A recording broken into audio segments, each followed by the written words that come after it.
আসসালামু আলাইকুম। প্রিয় দর্শক, অন্য মঞ্চের আলোচনায় আপনাদের সকলকে আমন্ত্রণ জানাচ্ছি। আজ আমাদের সঙ্গে অতিথি হিসেবে আছেন জনাব আনিস আলমগীর, আপনাদের সবারই খুব পরিচিত মুখ, সাংবাদিক, লেখক। জনাব আনিস আলমগীর, আমি শুরুতে আপনাকে একটা ব্যক্তিগত প্রসঙ্গ নিয়ে কথা বলতে চাই। আমরা দেখেছি যে আপনি সোশ্যাল মিডিয়ায় খুবই সক্রিয়, নানা বিষয়ে আপনি লেখেন, রাজনীতি, সমাজনীতি, নানা রকম বিষয়। রিসেন্টলি আপনার একটা পোস্ট দিয়ে আমি দেখলাম যে বেশ বিতর্ক পোস্ট, মানে আপনার তুলে নেওয়া পোস্ট, আপনি একটা পোস্ট দিয়েছিলেন, আবার সেটাকে উঠিয়ে নিয়েছেন, এটা নিয়ে নানা ধরনের কথাবার্তা। আমি আপনার মূল পোস্টটা দেখিনি, কিন্তু পরে তুলে নেওয়ার পর যে বিতর্ক, সেই বিতর্কটা আমি ফলো করেছি। একটু আচ্ছা, ছোট আমি করে আপনার ব্যাপারে মানুষের আগ্রহ আছে, আমি কি না জানতে না চাই না যে বিষয়টা পোস্টটা আমি ব্যাখ্যা কি? করি। এটা নয় শুধু, আমি আমার সোশ্যাল মিডিয়াকে যখন ইউজ করি, আমি খুব সচেতন ভাবে, আমি যখন স্ট্যাটাস দিই কখন আমি মিথ্যা তথ্য বা অসত্য তথ্য কিংবা এটা গুজব যাতে কোনোভাবে না যায়, এটাতে আমি খুবই সচেতন। আমি জীবনে কেউ বলতে পারবে না যে আমি কোনদিন কোনো আমার স্ট্যাটাসে গুজব ছড়িয়েছি। রিসেন্টলি দুইটা ঘটনা ঘটেছে, দুইটাই পত্রিকায় নিউজ এসেছিল। রিসেন্টলি মানে একটা 2-3 মাস আগের একটা ঘটনা, পত্রিকায় একটা নিউজ এসেছিল। ওই পত্রিকা নিউজটা দিয়ে আমি ইয়ে করেছিলাম, ওটা ছিল কি বার্তা জানি, একটা পত্রিকা। সঙ্গে সঙ্গে আমাকে বললো যে কথাটা ঠিক না, এটা ডোনাল্ড ট্রাম্পকে নিয়ে ইয়ে করা হয়েছে, এটা মজা করা হয়েছে। তো ট্রাম্পকে নিয়ে একটা মজা স্টোরি ছিল, সেটা আমি সঙ্গে সঙ্গে ইয়ে করে দিয়েছি, হাইড করে দিয়েছি। ডিলিট আমি করি না, আমি হাইড করি, হাইড করে দিয়েছি। এইটা নিয়ে এই যে রাজাকারদের, আমাদের রাজাকারদেরই বলবো এটা, যে একটা ইয়ে আছে আপনার ফ্যাক্ট চেকিং অর্গানাইজেশন আছে, একটা দা ডিসেন্ট আর একটা হচ্ছে রিউমার স্ক্যানার। এই দুইটা আমাদের এই যে স্বাধীনতা বিরোধী চক্র কি করছে না করছে, তাদের বিরুদ্ধে কেউ যখন কিছু বলে, সেটাকে ফ্যাক্ট চেক করার জন্য সঙ্গে সঙ্গে ঝাঁপিয়ে চলে আসে। হ্যাঁ, কদরউদ্দিন নামে এক এক ব্যক্তি এটা চালায়, যে যে আবার ওই ডাস্টবিন শফিকের ঘেটু পুত্র হিসাবে মানে সোসাইটিতে পরিচিত। সে এটা নিয়ে রিপোর্ট করে দিল, হাইড করলেন আনিস আলমগীর, এবং আমাকে নিয়ে বাজে বাজে কথা উপমা দিয়ে দিয়ে। হ্যাঁ, আমি ওর বিস্তারিত আর কিছু যাই যে না, হাইড করবো না কেন? একটা তথ্য যদি ভুল হয়, একটা ফান স্টোরি ছিল, আমি এটা ফান স্টোরি না, এটা বাংলাদেশের একটা নিউজ পেপার এটাকে ইয়ে করেছে, রিপোর্ট করেছে। তো সেটা যদি ভুল হয়, আমার কি উচিত সেটা দিয়ে দেওয়া, যে ওই নিউজ পেপার করেছে বলে আমি আমার ওয়াল থেকে সেটা আমি প্রচার করতে থাকবো? তা তো না। আমি উইদিন 5 মিনিটস এটা ফেলে দিয়েছি, এটা এটা 5 মিনিটসে ফেলে দিলেন উনি। তারপর আরেকটা 2 দিন আগে একটা ঘটনা ঘটলো, যে লন্ডনে হাসনাতের যে সভা, সেখানে এক ব্যক্তি ছিলেন, তার চেহারা ইয়ের সঙ্গে মিলে, আপনার চৌধুরী মঈনুদ্দিন, যেটা বুদ্ধিজীবী হত্যাকাণ্ডে অভিযুক্ত এবং এখন পলাতক, এবং অভিযুক্ত মানে কি, হতে দণ্ডিত, মৃত্যুদণ্ড প্রাপ্ত সেই লোক। এবং এটা কে কে প্রচার করলো সেটা বললো জুলকার নাইন শাহের। সে লন্ডনেই থাকে, সে সবসময় এমন সব তথ্য দেয় যেটা নতুন মানে চিন্তার খোরাক যোগায় অনেকের। আমি আমি নিজেই তার ফ্রেন্ড লিস্টে আছি, আপনিও দেখেন তার স্টোরি। জি। তার স্টোরি ঢাকার পত্রিকায় লিড স্টোরি হয়েছে, এমনও আছে। তো আমি তার ইয়েটা দেখে, এটা কালের কণ্ঠ এটা নিয়ে আবার নিউজ করলো। তো আমি লিখলাম যে যাহা জামাত তাহাই এনসিপি, 2 লাইনের আমি একটা স্ট্যাটাস দিলাম যে ওই ভদ্রলোক এখানে ছিলেন। ও, তো পরে আমাকে লন্ডন থেকে একজন ফোন করলো, জানিস ভাই এটা ও, এই লোক আরেক লোক। আমি সঙ্গে সঙ্গে এটা হাইড করে দিয়েছি। এটা কি নিউজ করলো? আনিস আলমগীর তার ইয়ে হাইড করে দেবো, শত শত লোক তো তার তার স্টোরি কিল করে দিচ্ছে। আমি হাইড করলাম বা কিল করলাম, এটা কেন নিউজ হবে?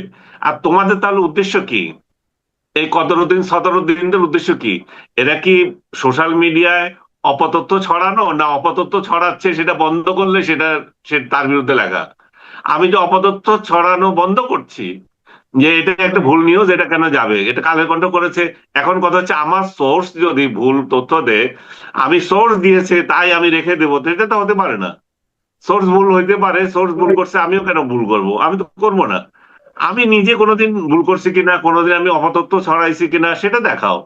যে আপনি অমুক দিন এই তথ্য লিখেছেন, আমার যেটুকু আমাকে আক্রমণ করে সেটা হচ্ছে আমার মতামত নিয়ে। আপনি এই মতামত দিয়েছেন, আমি এই মতামত দিয়েছি, সেটা আমার মতামত দিয়েছি।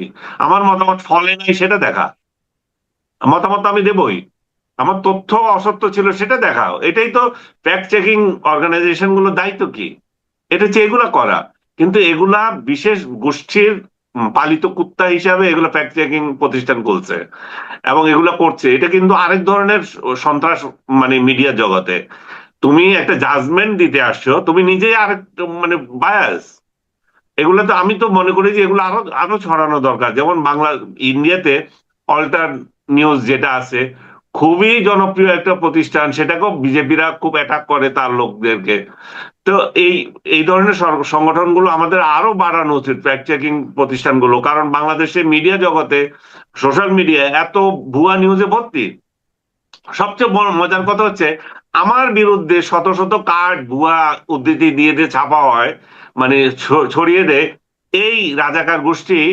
এই এগুলো কোনোদিন এইটা লিখলো না যে এটা আনিস আলমগীরের উক্তি না। আমার আমার নাম দিয়ে যেগুলো হয় সেটা সেটা কোনো ইয়ে নাই। কিন্তু ওই রাজাকার গোষ্ঠীর সাংবাদিক যারা আছে বা আপনার তাদের মহান নেতা যারা আছে, তাদের কিছু, তাদের বিরুদ্ধে কিছু গেলে সঙ্গে সঙ্গে এটা ফ্যাক্ট চেকিং নিয়ে হাজির হয়। তার মানে বোঝা যায় যে এরা একটা গোষ্ঠীর পালিত কুত্তা হিসাবে ব্যবহৃত হচ্ছে এবং এগুলো এইভাবে প্রচার করে। যেরকম দুইটা অর্গানাইজেশন আমাকে নিয়ে কাট করেছিল, আমি সেটাতে ক্ষিপ্ত হলাম যে তোরা আসলে কি চাস, যে তোরা কি আসলে সোশ্যাল মিডিয়ায় মিথ্যা তথ্য ছড়াক এটা চাস, নাকি মিথ্যা তথ্য প্রিভেন্ট হোক সেটা চাস? দিস ইজ দ্য থিং, আর অন্য কিছু না। এবং আমি এগুলো বলেই যাব। জি, আমরা একটু মানে আপনার একটা জাতীয় পর্যায়ে একটা ঘটনায় আসি যে ভারতে নিযুক্ত ইসরায়েলের রাষ্ট্রদূত উনি একটা কথা বলেছেন যে পাকিস্তান ও বাংলাদেশে নাকি হামাসের তৎপরতা আছে। তো আমাদের পররাষ্ট্র নীতি তো আমরা দেখছি না রকম, তারা নতুন পররাষ্ট্রমন্ত্রী খুবই ক্যারিসমেটিক। তো এই অবস্থায় এই ধরনের একটা তথ্যর ব্যাপারে আমাদের মূল্যায়ন, আমাদের প্রতিক্রিয়া কি হতে পারে, কি দেখছেন? আমি এখনো পর্যন্ত কোনো প্রতিক্রিয়া দেখিনি। আপনি যেটা উদ্ধৃতি দিচ্ছেন সেটা হচ্ছে যে এনডিটিভির সঙ্গে ভারতে নিযুক্ত ইসরায়েলের যে অ্যাম্বাসেডর, উনি একটা ইন্টারভিউ দিয়েছেন। সেই ইন্টারভিউতে উনি বলেছেন যে বাংলাদেশে এবং পাকিস্তানে হামাসের তৎপরতা রয়েছে। বাংলাদেশকে স্পষ্ট করে বলেছেন যে তারা যখন হামাস যখন ইসরায়েল আক্রমণ করেছিল, ওই বহু আগে, আপনি নিশ্চয় মনে আছে যে এই কনসার্টে আক্রমণ করেছিল যেটা, তখন থেকে নাকি বাংলাদেশে হামাসের তৎপরতা বেড়ে গেছে এবং তারা পর্যবেক্ষণ করছে। তো এই তথ্য কতটা সত্য মিথ্যা আমি জানি না। আমার আইডিয়াটা, বাংলাদেশে জঙ্গি কার্যক্রম নিয়ে আমার আইডিয়া খুবই কম। আমি মৌলবাদীদের তৎপরতা নিয়ে কথা বলি, কিন্তু জঙ্গি কার্যক্রম নিয়ে আমার কোনো ইয়ে নাই, মানে স্টাডি নাই ওইভাবে। সো আমি জঙ্গি কার্যক্রমে যেহেতু স্টাডি নাই, এটা নিয়ে মন্তব্য করা খুবই কঠিন ব্যাপার। এটা যদি হামাসের বিরুদ্ধে বলি, এক গোষ্ঠী আছে বলবে যে সে ইসরায়েলের পক্ষ নিয়েছে। আবার ইসরায়েলের কতগুলো দালাল আছে এখানে, তারা আবার রিপোর্ট করবে এ হচ্ছে মৌলবাদীদের সাথে ওই আতাত করেছে আনিস আলমগীর। সে তো মিডল ইস্ট নিয়ে এমনিতে বেশি মানে মনোযোগ দিয়ে থাকে, মিডল ইস্টের রিপোর্ট করে, মিডল ইস্টের যুদ্ধ কাভার করতে গেছে। এইগুলো আবার কতগুলো তৎপরতা তৈরি করবে। কিন্তু সরকারকে আমি মনে করি যে এ ব্যাপারে সতর্ক হওয়া উচিত। এটা এক ধরনের বড় ধরনের সিগন্যাল যে বাংলাদেশের উপর তাদের দৃষ্টি রাখা। কারণ ইরাক, আমেরিকা বা ইরাক ইসরায়েলের যুদ্ধ যখন শেষ হয়ে গেল বা চুক্তিতে তারা চলে এসেছে, উপনীত হয়েছে এই ঠান্ডা অবস্থায়, তাহলে তাদের টার্গেট এটা যদি শেষ হয়ে যায়, এবার টার্গেট কোন দিকে? আজকে আমি আবার একটা পত্রিকা রিপোর্ট দেখলাম যে বঙ্গোপসাগরে আবার ইয়ে এটা কি বলে ডুবোজাহাজ নিয়োজিত করছে পাকিস্তান। হ্যাঁ, তো এই যে বঙ্গোপসাগরকে কেন্দ্র করে আমেরিকা, চীন, মায়ানমার, বাংলাদেশ এই নিয়ে আরেকটা গোলযোগ কিন্তু ওয়েট করছে, রোহিঙ্গা কার্যক্রম সবগুলো নিয়ে। তো বাংলাদেশ যদি এদেরকে এর বিষয়ে সতর্ক না হয়, তাহলে একটা না একটা ব্লেম আবার আসতে পারে।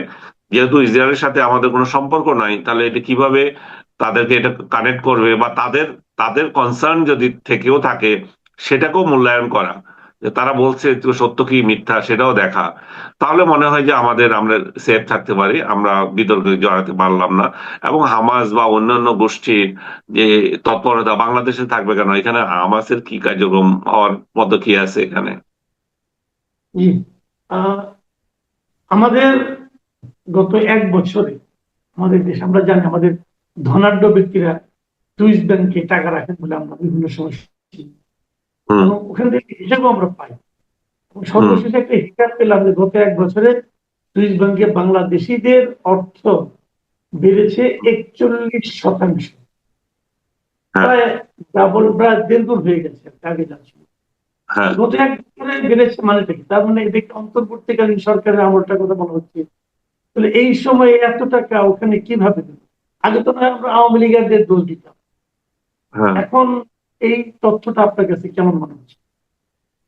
আর এটা তো আনইউজুয়াল একটু, যে সহিলোক ইউনূস এসেছিল আমাদের শাসন করার জন্য, তার আমলে যদি 41% বেড়ে যায় তাহলে তো এটা উদ্বিগ্ন হওয়ার বিষয়। যখন প্রধানমন্ত্রী ভেরি রিসেন্টলি সিলেট অঞ্চলে গিয়ে বললেন যে বাংলাদেশ থেকে টাকা পাচার বন্ধ করতে হবে এবং জিরো টলারেন্স এই ব্যাপারে, তো সেই জায়গায় যদি বাংলাদেশ থেকে এভাবে টাকা চলে যায় তাহলে তো সরকারের অবশ্যই নজর দেওয়া দরকার। এবং সুইজারল্যান্ডের ব্যাংকগুলোতে 2025 সালের যে ব্যক্তি প্রতিষ্ঠানের নামে থাকা অর্থ যেটা ছিল সেটা 41% বেড়ে যাওয়া, এটা তো মানে বাংলাদেশের অর্থনীতি নিয়েও টানাটানির অবস্থা। যদিও টাকার অঙ্কে যদি হিসাব করি এমন কিছু না, কিন্তু বাংলাদেশ থেকে এভাবে টাকা যাওয়া, এটা প্রমাণ করে যে গোপনে মানুষ যে টাকা পাচার করছে এবং গোপনে যে বাংলাদেশের অর্থ বাইরে চলে যাচ্ছে, সেটা তো প্রতিরোধ করতে হবে। এবং এটা বাংলাদেশি টাকায় প্রায় 12,760 এটা কিন্তু কম হিসাবে করলে একেবারে কম না, আবার ইগনোর করলে ইগনোর করা যায়। কিন্তু ইগনোর করবো কোন জায়গায়? আমরা হচ্ছে অর্থটা বিষয় না, বিষয়টা হচ্ছে যে বাংলাদেশ থেকে এভাবে টাকা চলে যাচ্ছে, সেটা হচ্ছে বিষয়। সেই বিষয়ে আমার মনে হয় দৃষ্টি দেওয়া উচিত। এবং সরকারের আরো একটা দৃষ্টি দেওয়া উচিত যে ওই আমলে কারা কারা টাকার পাহাড় হয়ে গেছিল। যে আওয়ামী লীগ আমলে তো হয়েছিল, আওয়ামী লীগের পরে যে যে টাকার পাহাড় কারা গড়ে তুলেছিল এবং কি পদ্ধতিতে গড়েছিল, এগুলো বলেও আমি কি লাভ? আমি তো জানি না, কারণ ইনুস যত এই বাটপারটার বিরুদ্ধেই তো সরকার কোনো পদক্ষেপ নেয় নাই। তো বাটপারের সহযোগীদের বিরুদ্ধে নিবে সেটা তো আমরা বিশ্বাস করি না। তো তারপরও বলার আছে, তো বলতে হয় যে সরকার এগুলা যদি তৎপর হওয়া উচিত, কারণ তারা কিভাবে এক একজন মানে আঙ্গুল ফুলে কলা গাছ হয়ে গেল, সেগুলোতে দৃষ্টি আসা উচিত। জি, আমি একটা আহ, রাজনৈতিক প্রসঙ্গ নিয়ে আলোচনা করে আজকে আলোচনা শেষ করতে চাই। সেটা হুম। হলো যে গত কয়েকদিন ধরে দেশের সরকারের ক্যাবিনেটের একজন প্রতিমন্ত্রী মিস্টার মীর হুম। সাহেব, তাকে নিয়ে নানা ধরনের আলোচনা হচ্ছে। এবং হ্যাঁ। আমাদের স্বরাষ্ট্রমন্ত্রী নিজে একটা জনসভায় প্রধানমন্ত্রীর উপস্থিতিতে বলেছেন যে তিনি নাকি সবচেয়ে পাওয়ারফুল প্রতিমন্ত্রী। এবং ওনার এলাকায়, ওনার যে নির্বাচনী এলাকা, সেখানে নতুন গঠিত 4টা ইউনিয়ন পরিষদের নামকরণ পর্যন্ত ওনার সন্তান অথবা ওনার পরিবারের লোক অথবা ওনার বাড়ির নাম। এটা নিয়ে উনি নানা ধরনের ব্যাখ্যা দিয়েছেন। আরো আগে থেকে বিতর্ক হচ্ছিল। সবশেষ যেটা দেখলাম আজকে, যে এই যে সংসদীয় কমিটি যেগুলো আছে সেগুলোতে সাধারণত কোনো মন্ত্রী প্রতিমন্ত্রীরা থাকেন না, কিন্তু অর্থ বিষয়ক যে অর্থ মন্ত্রণালয় সংক্রান্ত যে সংসদীয় কমিটি, সেখানেও এই প্রতিমন্ত্রী আছেন। তো এই সবগুলি কি আমরা মানে আসলে আগামী রাজনীতিতে অথবা এই সরকারের পারফরমেন্স কি আমরা দেখছি? এই সরকারের পারফরমেন্সের দিক থেকে আমি মনে করি যে প্রথম যদি কোনো বিতর্ক এবং আহ বিব্রতকর পরিস্থিতি ঘটনা ঘটে, আমি বললাম যে শাহ আলম কাণ্ডটাই ঘটেছে। কারণ আপনি দেখতে পাচ্ছেন যে প্রধানমন্ত্রী স্বয়ং তার মায়ের নামে প্রতিষ্ঠান করতে আপত্তি করেছিলেন। তো যেখানে প্রধানমন্ত্রী স্বয়ং তার পরিবারের সদস্যদের, বলবো না, যে বাংলাদেশের একজন এত জনপ্রিয় নেত্রীর নামে আপনার প্রতিষ্ঠান করতে আপত্তি করেছেন, সেখানে এই শাহ আলম সাহেব নিজের দুই ছেলের নামে দুইটা, বাড়ির নামে তাদের আরেকটা ইউনিয়ন করা, আরেকটা শুনতেছি স্বর্ণগ্রাম বলে আরেকটা ছিল, সেটা তার ভাইয়ের মেয়ের নাম স্বর্ণ। এগুলো সব কি কাকতালীয়? একটা দুইটা হতে পারে কাকতালীয়, সবগুলো কি কাকতালীয় হয়ে যায়? কিভাবে কাকতালীয় হয়? এটা একটা বেহায়াপনা। যে নিজের নিজের ইয়ে থাকলে, পাওয়ার থাকলে যে মানুষ কি করে, মানে সেটারই একটা নমুনা। কারণ এর আগে দেখেন শেখ হাসিনার আমলে বারবার ইয়ে হয়েছে, এটা সমালোচনা হয়েছে, উনি তার আত্মীয় স্বজন, মা বাবার নামে এত প্রতিষ্ঠান করেছেন, সেগুলো কয়েকশো, এগুলো এগুলো নিয়ে সমালোচনা হয়েছে, এবং সমালোচনাটা এত তীব্র হয়েছে যে এই সরকার আবার, ইউনূস সরকার আবার সবগুলো মুছে দিয়েছে। এটা আরেকটা অকাম করেছে যে তাদের নামে কিছুই থাকতে পারবে না। মানে প্রতিহিংসা কোন পর্যায়ে গেলে ইউনূসের মতো বাটপার এগুলো করে, যে বঙ্গবন্ধুর নামে ইভেন বঙ্গবন্ধু এভিনিউ সেটা থাকবে না, কার নামে থাকবে? আবরারের নামে। সে এরকম অসভ্যতা ইউনূস যেগুলো করে গেছে সেটা দৃষ্টান্ত রয়ে গেছে, যে এখন যদি এই ভদ্রলোক এগুলা করে, এগুলা যে থাকবে তার কোনো নিশানা আছে? তাও তো নাই। কিন্তু কথা হচ্ছে উনি ক্ষমতা পেলে এগুলো করবেন কেন? এবং আমি আজকে দেখলাম একটা সোশ্যাল মিডিয়া আরেকজনের স্ট্যাটাসে দেখলাম, উনি একটা স্কুলের নাম করেছেন নিজের নামে। হ্যাঁ, এটাতে শুধু উনি ইয়ে করেছেন তা না, নিজের নামেও একটা করেছেন। এই যে স্কুলের নামটা হচ্ছে, আমি আপনাকে একটু শুনাই ইয়েটা, শিবগঞ্জ পাইলট বালিকা উচ্চ বিদ্যালয়, বগুড়ার এটা। এবং সেটার নতুন নামকরণ করা হয়েছে শিবগঞ্জ মি শাহে আলম পাইলট বালিকা বিদ্যালয়। উনি নিজের নামে করেছেন। তো এটা, এবং একটা স্মারক নাম্বারও দিয়েছে, যে কত নাম্বারের কোন দিন করেছেন, কোন স্মারকের এটা আছে। কতটুকু সত্য আমি জানি না, কিন্তু পত্রিকায় রিপোর্ট হয় না, একজন ব্যক্তি নিজের স্ট্যাটাসে দিয়েছেন। তো এগুলা যদি চলতে থাকে তাহলে তো সরকারের বদনাম হবেই। এবং এই বদনামের জন্য আমি আজকে ডেইলি স্টারে যে একটা স্টোরি দেখলাম, এটা নিয়ে লিখেছে যে তিনজন মন্ত্রী বিব্রত হয়েছেন, তারপরে আহ, দুইজন প্রতিমন্ত্রী বিব্রত হয়েছেন, কয়েকজন 13 জন সংসদ সদস্য বিব্রত হয়েছেন। এটা তারা তাদের সাথে কথা বলেছেন, এবং তারা বলেছে যে এইভাবে হতে পারে না, এটা মিরাকল কিভাবে হয়।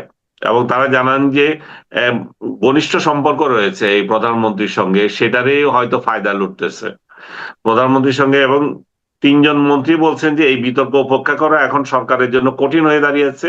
এটি মন্ত্রিসভার ভিতরে উদ্বেগ সৃষ্টি করেছে। যে চট্টগ্রামের একজন মন্ত্রী নাম প্রকাশ করার সাথে বলছেন যে আমাদের প্রধানমন্ত্রী যেখানে নিজের মায়ের নামেও কোনো প্রতিষ্ঠানের নামকরণ করতে চান না, সেখানে ব্যক্তিগত সংশ্লিষ্টতা রয়েছে এমন বিষয়ে মন্ত্রীর বেশি সাবধান থাকা উচিত। এবং সংসদে বিদ্রুপের সুরে কথা না বলে শাহ আলমের উচিত ছিল বিষয়টি যথাযথভাবে ব্যাখ্যা দেওয়া।